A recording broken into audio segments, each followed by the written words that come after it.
My boyfriend's billionaire father called me garbage at his country club, so I let the truth nuke his merger and watched their legacy crumble. I am Audrey Parker, 28 years old. Growing up in the South Side of Chicago taught me more about resilience than any business course ever could. Our apartment was small but clean, with thin walls that let in both winter drafts and summer heat. My mother Dana worked 3 jobs to keep us afloat after my father abandoned us when I was 4. She cleaned houses during the day, waited tables at night, and on weekends, she did bookkeeping for local businesses. I rarely saw her, but when I did, she was never too tired to check my homework or listen to my dreams. Education is the one thing no one can take from you, she would tell me, her hands raw from cleaning products, her eyes tired but determined. This became my mantra through school. While other kids played after school, I studied in the public library until closing time. The librarians knew me by name, saving interesting books they thought might challenge me. By 13, I was reading college-level texts on economics and business strategy, fascinated by how companies rose and fell based on decisions made in boardrooms. I could only imagine our neighborhood was tough. Gunshots sometimes served as alarm clocks, and walking to school meant navigating territories marked by rival gangs. Yet among this hardship, I found inspiration in my mother's unwavering belief that I could escape this cycle. I graduated high school as valedictorian, my speech focusing on how determination could overcome circumstance. The scholarship to Northwestern University changed everything. Suddenly, I was thrust into a world where students complained about their parents buying them the wrong color BMW, where spring breaks meant trips to Europe or Caribbean islands I had only seen in magazines. My second-hand clothes and public transit commute marked me as different immediately. My roommate, Jessica, a surgeon's daughter from Boston, initially viewed me with curiosity as if I were an exotic specimen. "You really grew up in the South Side?" she asked during our first week, both fascinated and horrified. But to her credit, Jessica became my first guide to navigating this foreign world of wealth. She taught me which forks to use at formal dinners, how to pronounce designer names, and the unwritten social rules of the elite. While others partied, I worked part-time at the university financial office, earned straight A's, and secured coveted internships each summer. Professor Alan Martinez, who taught advanced corporate strategy, became my mentor after I challenged his case study analysis in class. "You see angles others miss," he told me, recommending me for an internship at Global Sphere Consulting, one of the most prestigious firms in Chicago. That internship led to a job offer before graduation. Starting as an analyst, I quickly developed a reputation for thorough research and innovative solutions. By 26, I had been promoted twice, becoming the youngest senior consultant in the company's history, specializing in mergers and acquisitions for Fortune 500 companies. Success brought material comfort, but not acceptance. At company events, partners and senior consultants would often ask where I went to prep school or which country club my family belonged to. Their smiles would tighten when I mentioned my public school education and scholarship to Northwestern. I met Jason Bennett at a charity gala I was attending on behalf of Global Sphere. Tall with thoughtful blue eyes and an easy smile, he was different from the other trust fund executives I had encountered. When I mentioned growing up in Southside, he asked genuine questions rather than making assumptions.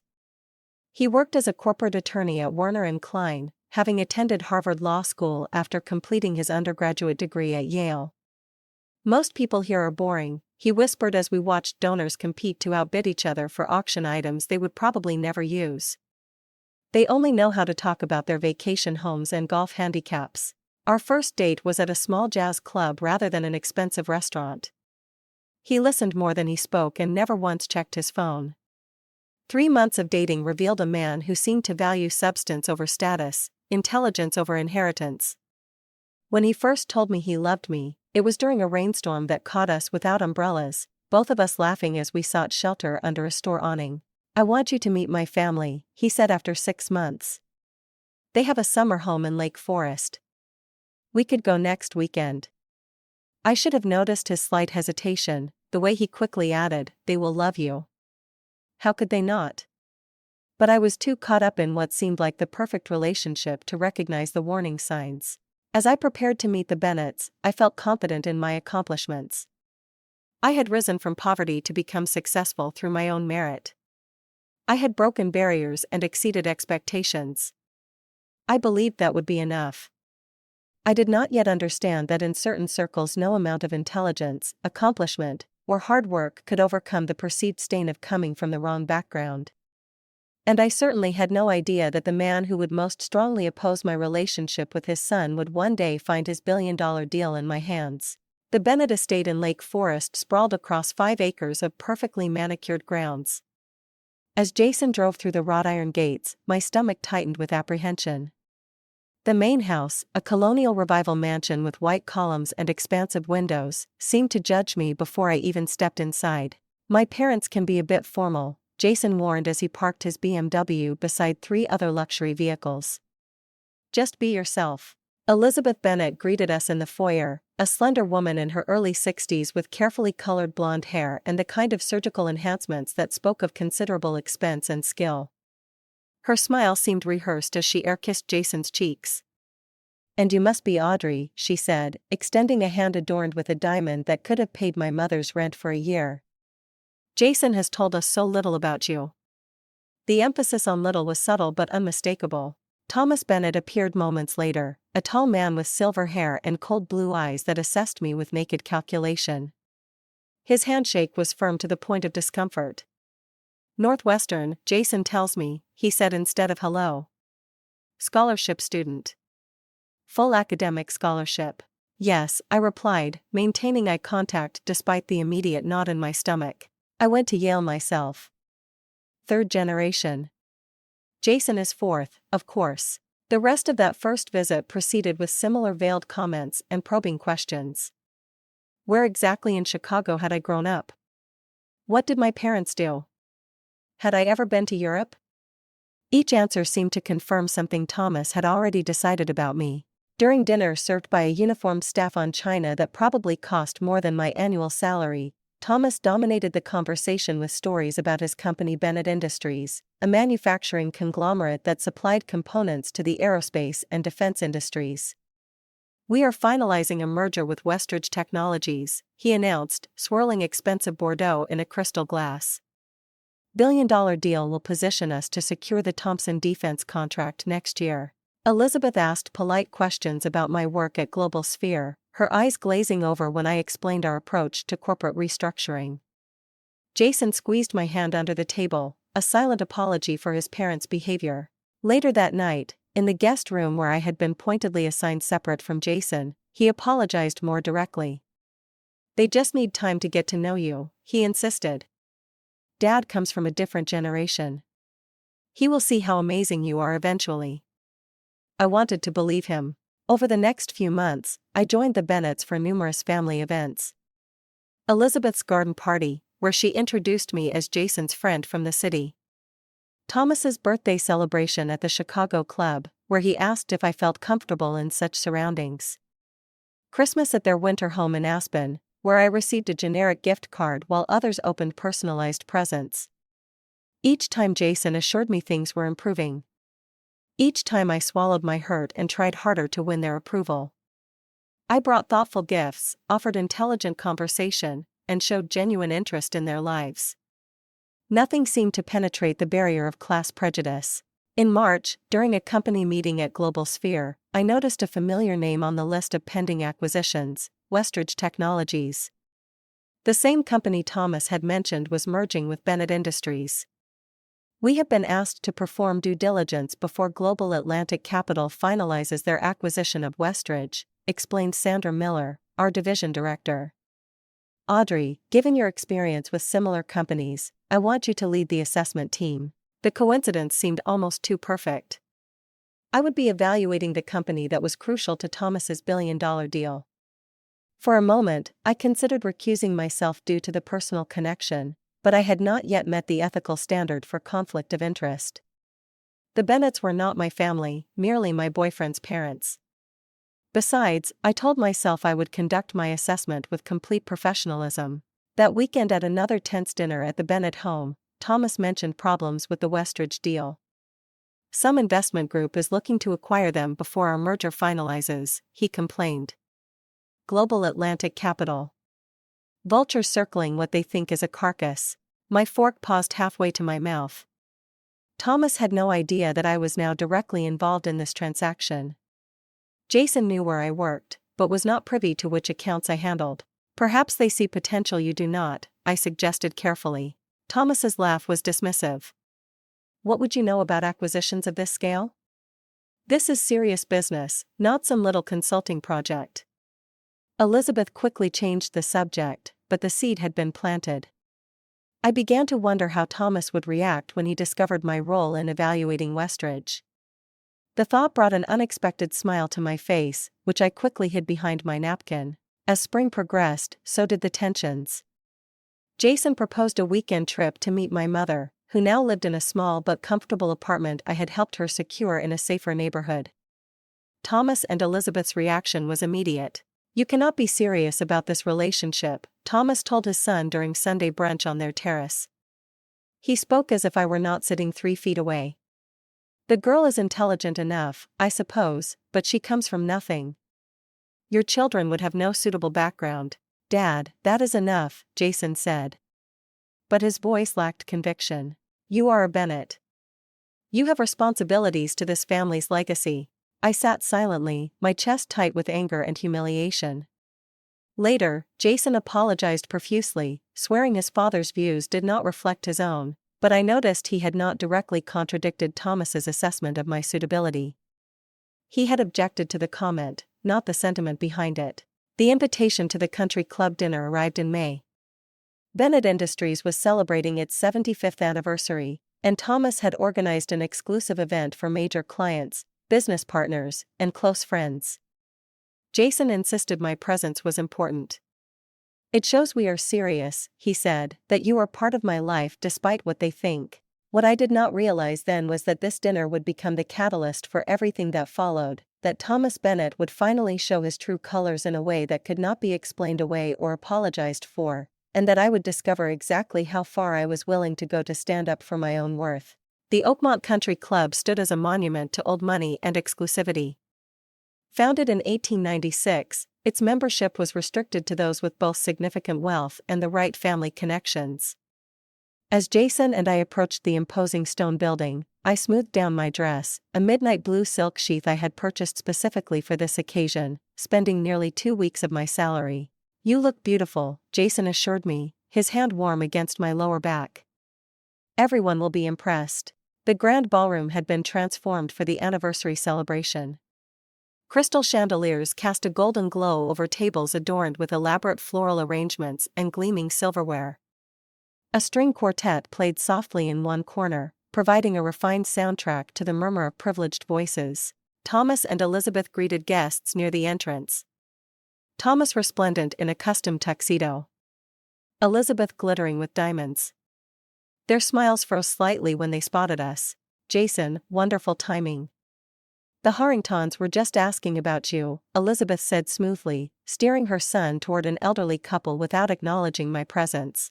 Thomas's eyes flicked over my dress. "Trying to fit in, I see." Before I could respond, he turned to welcome the CEO of a defense contracting firm, leaving me standing alone. I took a deep breath and made my way to the bar where I asked for sparkling water. The last thing I needed was alcohol clouding my judgment in this Shark Tank. "First time at Oakmont?" asked a woman with an impeccably styled silver bob. "I am Margaret Whitmore. My husband Charles is on the board with Thomas." "Audrey Parker. I am here with Jason Bennett." Something shifted in her expression. "Thomas's son, how interesting. And what does your family do?" The question was familiar by now, the subtle digging for confirmation of my social status. I answered truthfully about my single mother and my scholarship to Northwestern, watching as Margaret's polite mask slipped to reveal momentary distaste before she excused herself. Dinner was served at round tables of 12, each carefully arranged according to social and business importance. Jason and I were seated at Thomas's table along with the Whitmores, 2 banking executives and their wives, the CEO of Westridge Technologies, and a senior partner from the law firm handling the merger.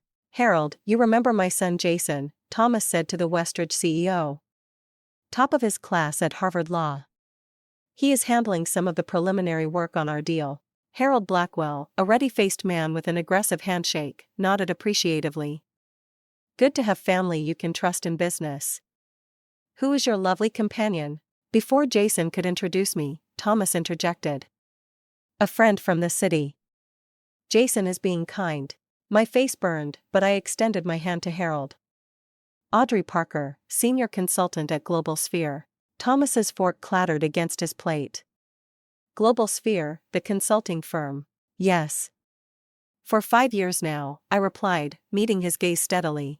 Harold looked between us, sensing tension. Fine company.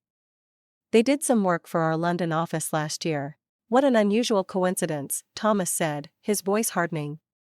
And what accounts do you handle, Audrey? Before I could answer, the first course arrived, and Elizabeth deftly changed the subject to the club's recent renovation. Throughout the appetizer and main course, Thomas watched me with new wariness, occasionally whispering to Jason when I was engaged in conversation with others at the table. The breaking point came during dessert.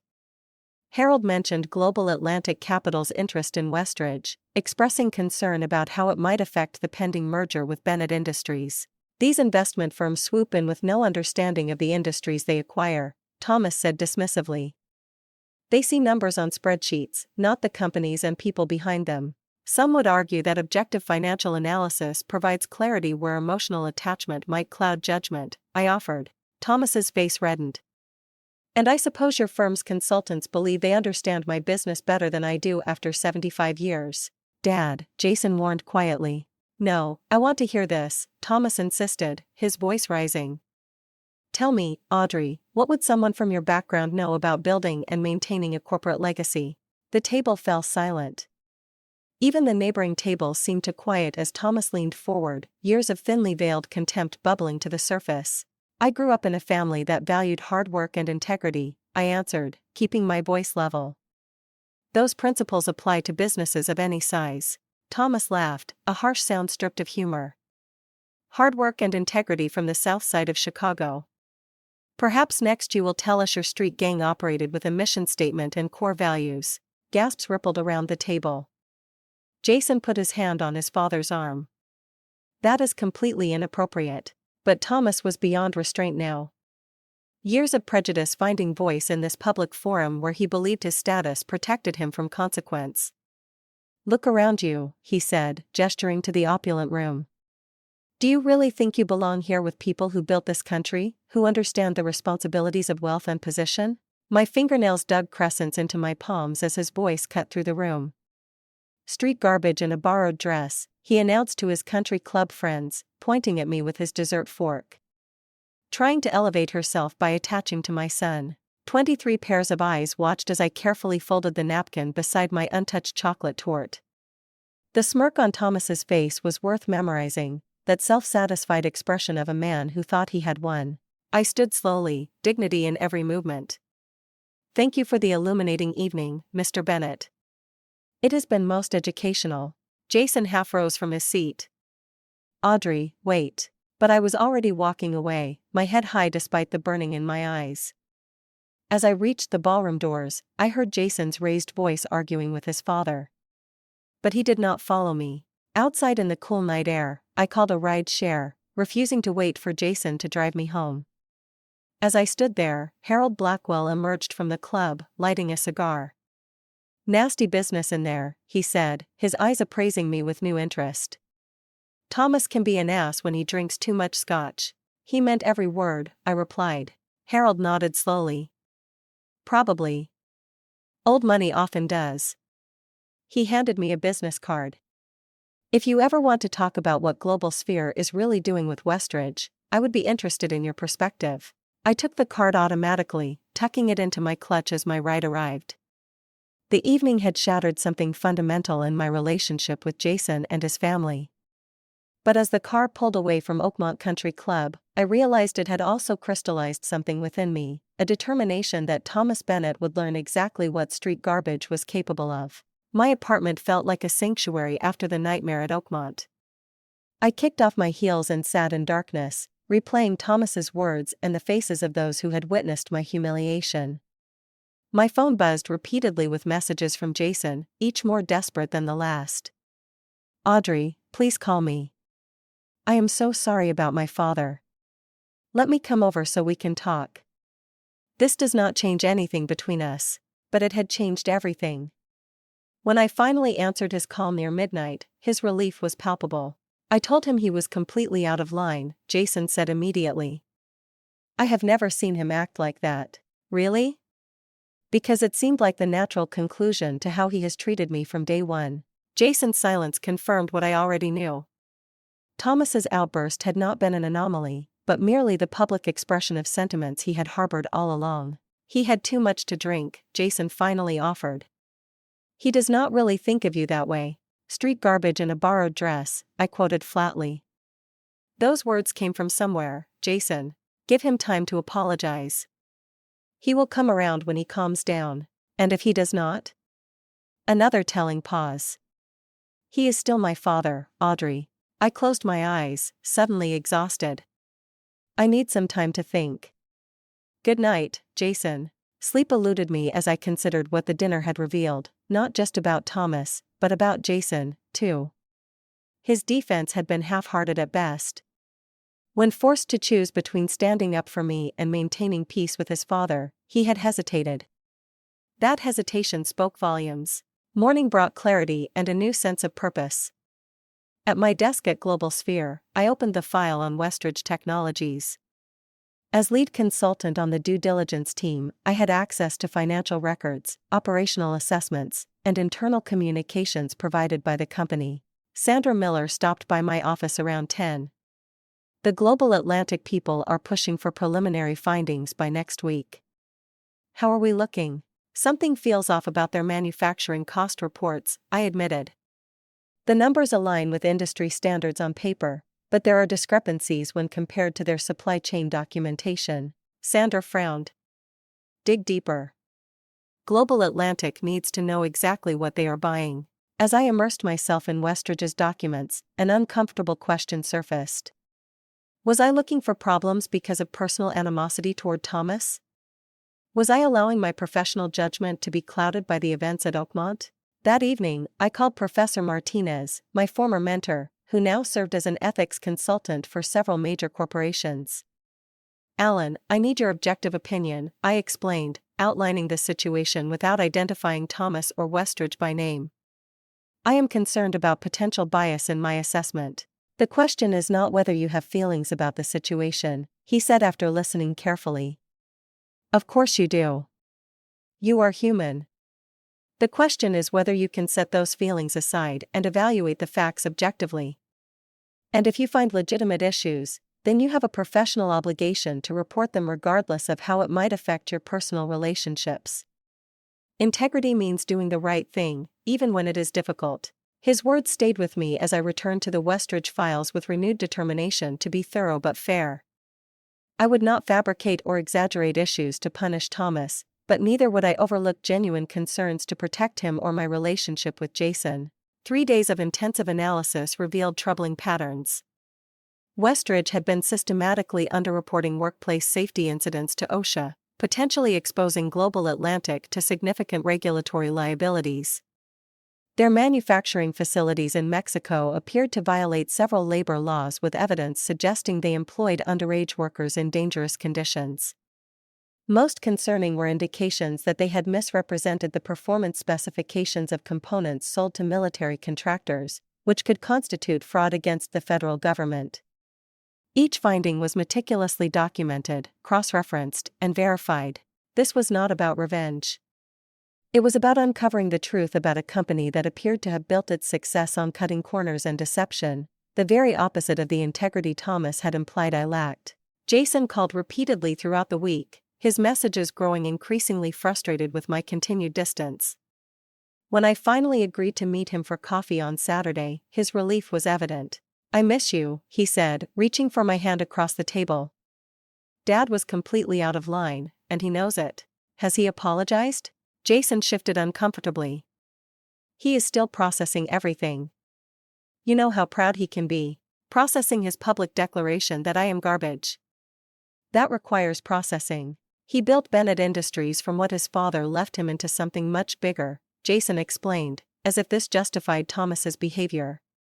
He has certain expectations about the kind of people associated with our family. And I do not meet those expectations. I did not say that. You did not have to. I studied the man I had thought I loved, seeing him clearly perhaps for the first time.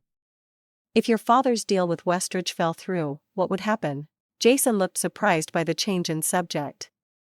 It would be devastating. Dad has leveraged significant company assets on the expectation of the merger. Why? I chose my next words carefully. My firm is conducting due diligence on Westridge for a potential acquirer. I cannot say more than that. His face paled. You are working on Westridge. Does my father know? He will soon. Audrey, whatever you are thinking, please consider what this could do to my family, to us. Dad has his flaws, but his company employs thousands of people.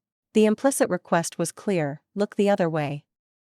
Downplay any issues found. Protect Thomas despite everything. In that moment, I saw the full extent of what a future with Jason would mean, always accommodating his family's prejudices, always being the one expected to compromise. I will do my job with complete professionalism, I said, standing to leave. Just as your father would expect from someone of my background who values hard work and integrity. That night, I finalized my report on Westridge, documenting every issue with objective evidence while acknowledging the company's strengths as well. I included a clear assessment of the risks Global Atlantic would assume if they proceeded with the acquisition, as well as recommendations for addressing those risks if they chose to move forward. If Thomas Bennett's billion-dollar deal collapsed as a result, it would not be because of personal vendetta, but because his chosen partner had failed to operate with the very principles he claimed to value. The truth, I decided, would be both my vindication and his reckoning. The conference room at Global Sphere's Chicago headquarters offered a panoramic view of the city skyline, a fitting backdrop for what promised to be a pivotal meeting. At the polished walnut table sat representatives from Global Atlantic Capital, our firm's senior partners, and my due diligence team. I had slept little the night before, reviewing my findings one final time to ensure every conclusion was supported by evidence. Sandra Miller introduced me to the Global Atlantic executives. Audrey Parker has led our assessment team. She has been extraordinarily thorough in her analysis of Westridge Technologies. I distributed copies of my report, a comprehensive document detailing 3 months of investigation. Thank you for the opportunity to present our findings. Before we begin, I should disclose that Bennett Industries, which is currently pursuing a merger with Westridge, is owned by the father of someone I have a personal relationship with. I want to assure everyone that this has not influenced my professional assessment. Sandra looked surprised but nodded appreciatively at my transparency. The Global Atlantic representatives exchanged glances. We appreciate your disclosure, Miss Parker, said Edward Chen, Global Atlantic's acquisition director. Please proceed. For the next hour, I walked them through the report methodically, outlining Westridge's financial position, market strengths, and operational capabilities. Then I turned to the concerns. Our investigation revealed several areas of significant risk, I explained, bringing up slides documenting the safety violations, labor issues, and misrepresented product specifications. Most concerning is evidence suggesting Westridge knowingly shipped components to defense contractors that failed to meet contractual requirements for stress tolerance. The room grew tense as I detailed how this could expose both Westridge and any parent company to potential federal investigations, fines, and even criminal charges. Edward Chen removed his glasses, rubbing the bridge of his nose. These are serious allegations, Miss Parker. You are certain of your sources? Completely. The documentation is extensive and comes from Westridge's own internal records. The meeting concluded with Global Atlantic requesting time to review the full report. As we gathered our materials, Sandra pulled me aside. Why did not you mention the Bennett connection earlier? I wanted to ensure my assessment was completely objective before raising a potential conflict, I explained. If you feel I should be removed from the project at this stage, I understand. Sandra studied me for a moment. No. Your work has been exemplary. Just keep me informed if the personal situation changes. I had barely returned to my office when my phone rang. The number belonged to Harold Blackwell, Westridge's CEO. Miss Parker, he said without preamble. I understand you presented some concerning findings to Global Atlantic this morning. My pulse quickened. Mr. Blackwell, I cannot discuss confidential client matters. Thomas Bennett is livid. He is threatening to sue Global Sphere for interference with his merger. Says you have a personal vendetta. So Thomas knew the professional and personal worlds had collided exactly as I had anticipated. Any legal threats should be directed to our general counsel, I replied calmly. My report reflects issues discovered during standard due diligence procedures, all documented with Westridge's own records. Thomas says you are doing this because of some comment he made at a dinner party. Says you are using your position to retaliate.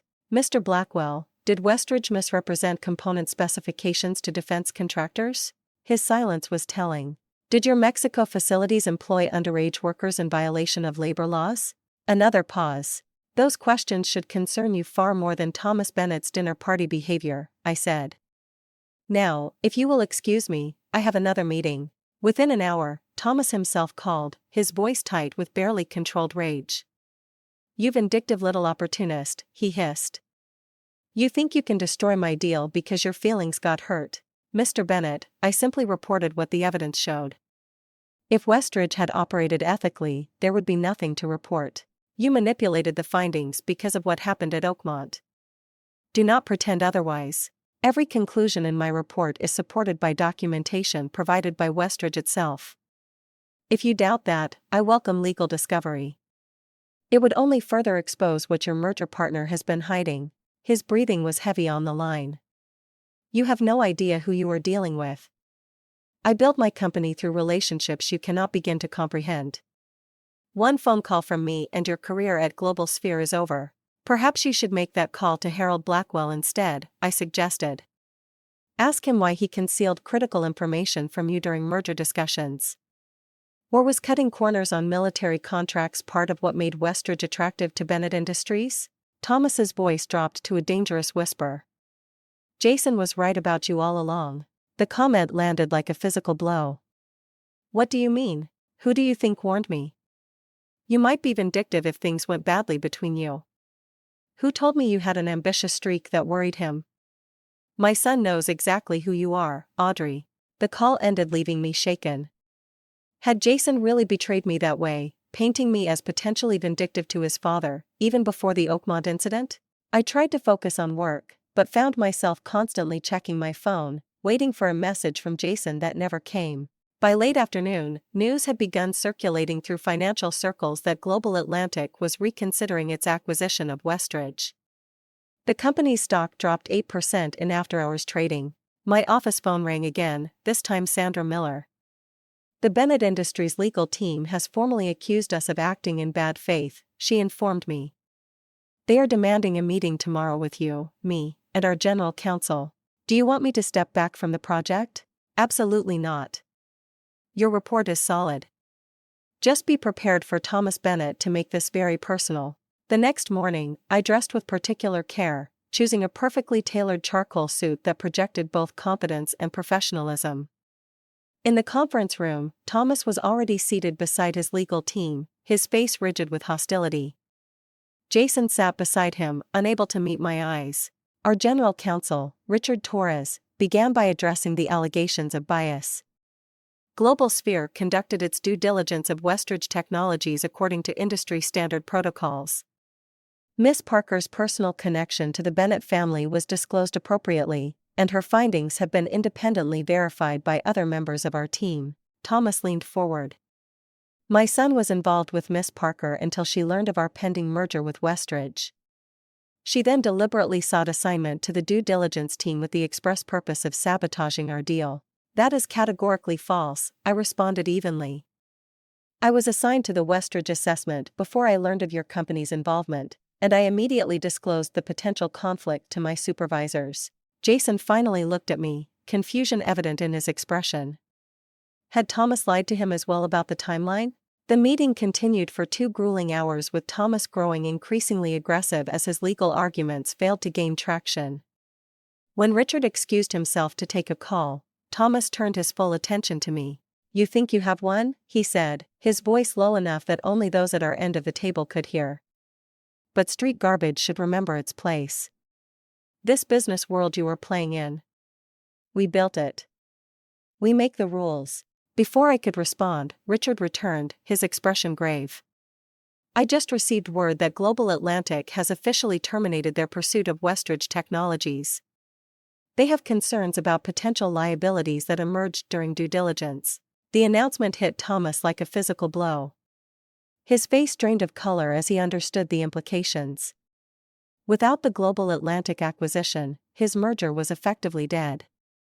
Westridge, now exposed as potentially facing federal investigations, would become toxic to other potential partners. This is not over, Thomas said, gathering his papers with shaking hands. I will make sure everyone in Chicago knows what you did. What I did, I replied, my voice steady, was my job with integrity.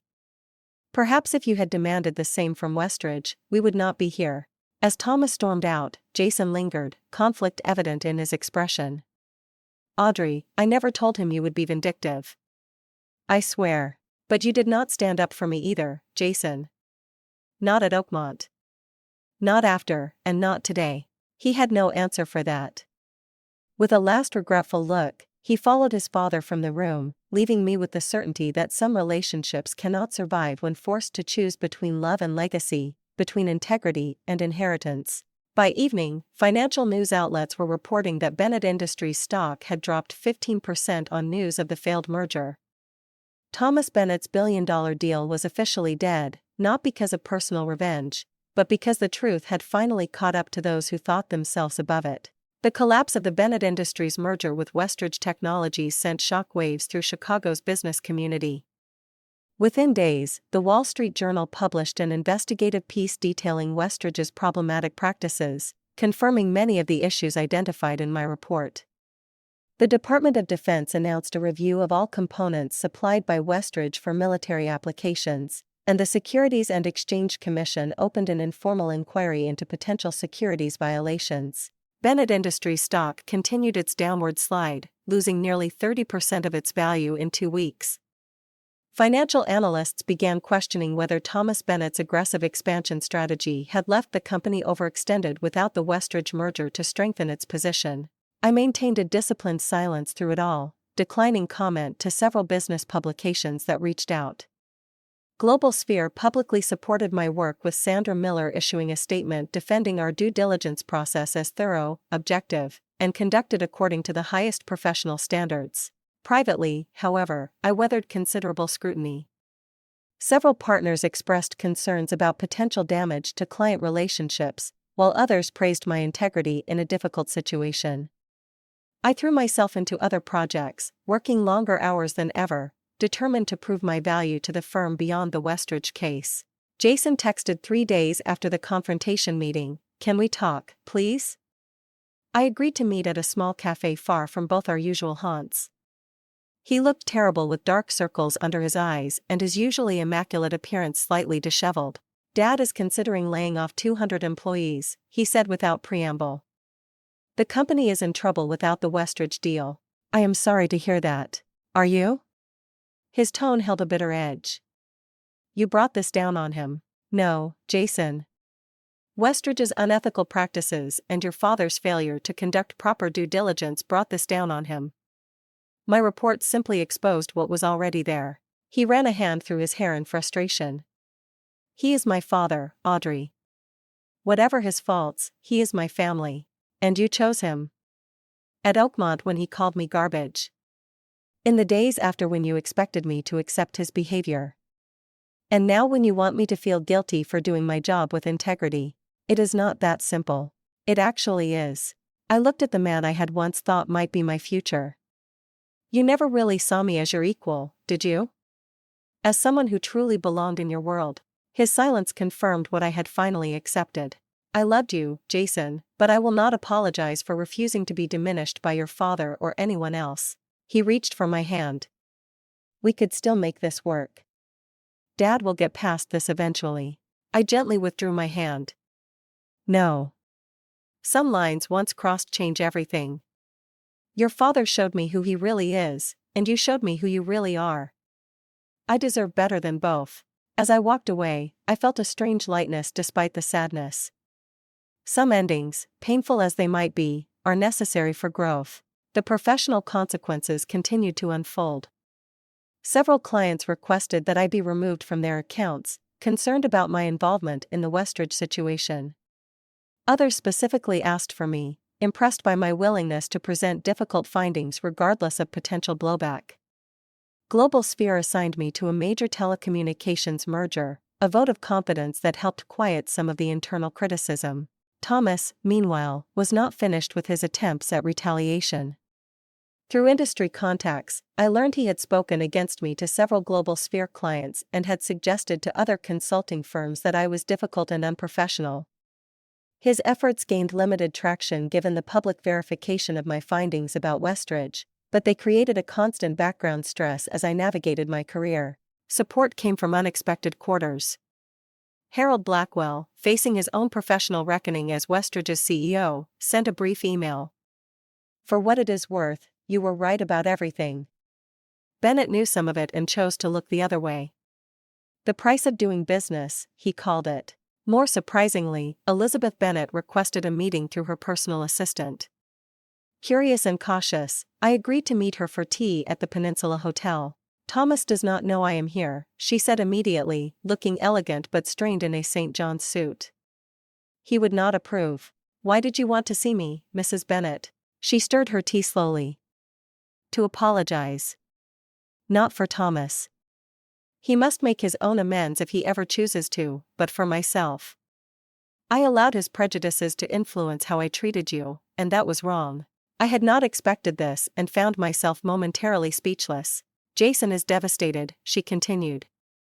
"Not just about losing you, but about discovering aspects of his father he had never fully acknowledged before." "And you?" Elizabeth looked out the window at Michigan Avenue below. 40 years of marriage teaches you to accept many things. Too many perhaps. Thomas built a company and a position in society that I have benefited from immensely. But watching him destroy himself over this, watching how he treated you, it has forced me to question much about our life together. I did not set out to hurt your family," I said honestly. "I know that now." She reached into her purse and withdrew an envelope. "Jason told me about your mother, how hard she worked to give you opportunities. I have made a donation to the scholarship fund at Northwestern in her name. It is not atonement, merely a recognition that talent and character come from many backgrounds." The gesture was unexpected and oddly touching. As we parted, Elizabeth clasped my hand briefly. "Be careful with Thomas. He does not forgive easily and he has resources you cannot imagine." Her warning proved prescient. The following week, a business blog published an article questioning my professional judgment, citing anonymous sources that claimed I had personal motivations for targeting Westridge. The insinuations were clear but carefully worded to avoid libel. Global Sphere's legal team advised against responding, arguing it would only extend the story's life cycle. The stress began taking a physical toll. I developed insomnia, lost weight, and found myself constantly checking over my shoulder, half expecting Thomas to materialize. My mother noticed during our weekly calls. "You sound exhausted, baby," she said. "Is this still about that man and his company?" "Partly," I admitted, "but also about figuring out who I am after everything that happened." "You are my daughter," she said simply. "Strong, smart, and too good to let some rich fool define your worth." Her confidence helped steady me. I began seeing a therapist who specialized in workplace trauma, learning techniques to manage anxiety and establish healthier boundaries. I reconnected with friends I had neglected during my relationship with Jason, rebuilding a support system separate from the drama of the Bennett family. In September, 4 months after the Westridge report, Sandra called me into her office. I braced myself for bad news, wondering if the ongoing controversy had finally become too much for Global Sphere. Instead, she slid a folder across her desk. "Global Atlantic was impressed with your work. They have requested you specifically for their next major acquisition target. Even after everything with Westridge, because of everything with Westridge, they value consultants who do not flinch from difficult truths." She smiled slightly. "And there is something else. Bennett Industries has withdrawn their complaints against Global Sphere and you personally." "Why would Thomas do that?" "Apparently, they are in acquisition talks themselves. A private equity firm from New York. Thomas Bennett is stepping down as CEO as part of the deal." The news hit me with unexpected force. Thomas Bennett forced to surrender the company he had built, the legacy he had valued above all else. It was not my doing directly, but I had set in motion the events that led here. Do you feel vindicated? Sandra asked carefully. I considered the question. No. Just sad that it came to this. No one truly won here. As I left her office, my phone buzzed with a text from an unknown number. Dinner sometime. No family drama promise. New restaurant on Randolph Street.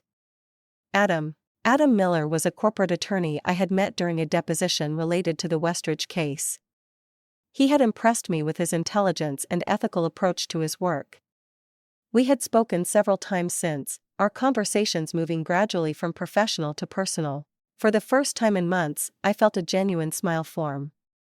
Tuesday at 7, I texted back, and I will be wearing whatever dress I want. 6 months after the Westridge report shattered Thomas Bennett's billion-dollar deal, Chicago's winter had given way to a vibrant spring. Standing by the window of my new corner office at Global Sphere, I watched boats returning to Lake Michigan, white sails bright against the blue water. The promotion to division director had come in January, recognition of both my professional skills and the new clients attracted by my handling of the Westridge situation. The journey to this moment had not been easy. For weeks after the confrontation with Thomas, I had questioned my decisions, wondering if personal hurt had influenced my professional judgment despite my best efforts at objectivity. Therapy had helped me recognize that integrity did not require perfection, only honest commitment to the truth as best I could determine it. My phone chimed with a message from my mother. First day of retirement, cannot believe my baby girl made this possible. The modest but comfortable condo I had helped her purchase in Lincoln Park represented everything we had worked for, her sacrifice and my determination combining to create security neither of us had known in my childhood. I texted back a heart emoji and a promise to bring dinner that evening to celebrate. My assistant knocked gently on the open door. Miss Parker, your 10:30 is here. Thank you, Rachel. Give me 2 minutes. I straightened my desk, noting with satisfaction the framed article from Businessweek profiling rising stars in corporate consulting. The piece had described me as unflinching in her commitment to ethical business practices, even when facing powerful opposition. The journey from Southside to this office had been worth every struggle. My visitor was Elizabeth Bennett, elegant as always, in a pale blue suit that complemented her silver hair. We had spoken several times since our tea at the Peninsula, she said, accepting the chair I offered. Congratulations on the promotion. Thank you. How are you, Elizabeth? She smoothed her skirt with manicured hands. Adjusting. The divorce papers were finalized last week. The news surprised me. I had no idea you and Thomas were separating. 42 years of marriage ended with a signature. Her smile held both sadness and relief. The Westridge situation forced me to confront truths about Thomas I had been ignoring for decades. His treatment of you was simply the final revelation. I never intended to cause such profound changes in your family. You did not cause them, Audrey. You merely exposed what was already there. She reached into her purse and removed an envelope. This is why I wanted to see you. Thomas has agreed to write a formal letter retracting any negative statements he made about you professionally. His lawyer will be sending it to Global Sphere today. I accepted the envelope with amazement. Why would he do that now? Part of our settlement negotiations. I insisted. Elizabeth's expression hardened momentarily. Thomas cost you enough already. Your professional reputation should not be collateral damage in his wounded pride. Thank you. That cannot have been an easy concession to win. Thomas is diminished these days. Stepping down from Bennett Industries broke something fundamental in him. He spends most of his time at his club telling anyone who will listen about how he was betrayed by Westridge and Jason. I asked, surprised by how neutral I felt about my former boyfriend. Jason is working in New York now. He refused to stay with the company under the new ownership. She hesitated. He asks about you sometimes. I think the whole experience changed him, made him question values he had accepted without thought. I nodded, glad to hear Jason might be growing beyond his father's influence, but feeling no desire to reconnect. That chapter had closed definitively. After Elizabeth left, I opened my calendar to review upcoming client meetings. Global Atlantic had become one of our most significant accounts. Impressed by the thoroughness of the Westridge assessment, Edward Chen had personally requested my involvement in their strategic planning process, commenting that consultants willing to deliver uncomfortable truths are rare and valuable. That evening, as I helped my mother arrange her new living room furniture, she studied me with knowing eyes. "You seem at peace," she observed after everything that happened with that family. "I am getting there," I acknowledged, adjusting a framed photo of us from my college graduation. "I learned a lot about myself through it all." "Like what?" I considered the question. "That my worth is not determined by anyone else's assessment. That integrity sometimes costs more than expected but is always worth the price. And that you were right about education being something no one can take from you." She squeezed my hand. "I am so proud of the woman you have become, Audrey. So much stronger than I ever was. I got that strength from you." I told her truthfully, "Watching you work 3 jobs without complaint, seeing you treat everyone with dignity regardless of their status." We shared a quiet moment of recognition. 2 women who had navigated difficult paths with determination and grace. The following week brought an unexpected invitation to speak at Northwestern's business school about ethical decision-making in corporate consulting. Standing at the podium looking out at students whose eager faces reminded me of my younger self, I felt a profound sense of having come full circle. Integrity in business is not an abstract concept, I told them. It is a daily choice to prioritize truth over convenience, ethical standards over expedience. Sometimes that choice comes with significant personal and professional costs. But compromising your values exacts a far higher price in the long run. After the lecture, a young woman from the South Side approached me, her expression earnest. "Your story gives me hope," she said. "That someone from our neighborhood can succeed without losing themselves." "Hold on to your integrity," I advised her. "It will be challenged repeatedly throughout your career, but it is the one thing that once lost is nearly impossible to recover." On a warm Saturday in June, I met Adam for brunch at a sidewalk cafe in Wicker Park. Our relationship had developed slowly over the past months, built on mutual respect and shared values rather than the whirlwind romance I had experienced with Jason.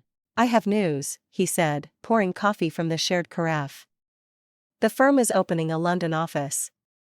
They have asked me to head it up." My heart sank slightly. "That is a wonderful opportunity. When would you leave?" "In September."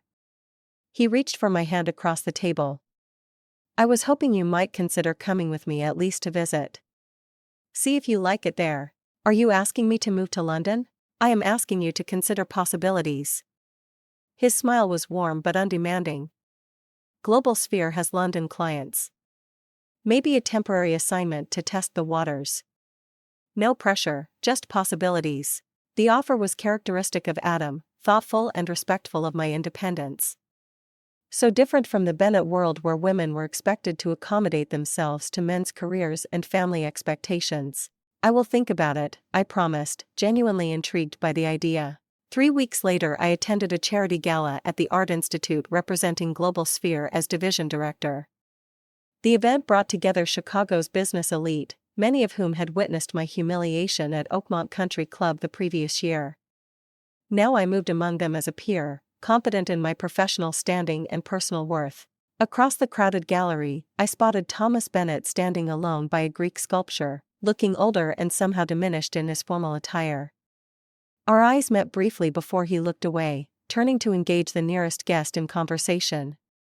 The encounter might have once filled me with anger or vindication, but now I felt only a calm acknowledgement that we had both been changed by our collision. Later that evening, a new acquaintance asked about my rapid rise at Global Sphere. "I heard there was some drama with the Bennett family.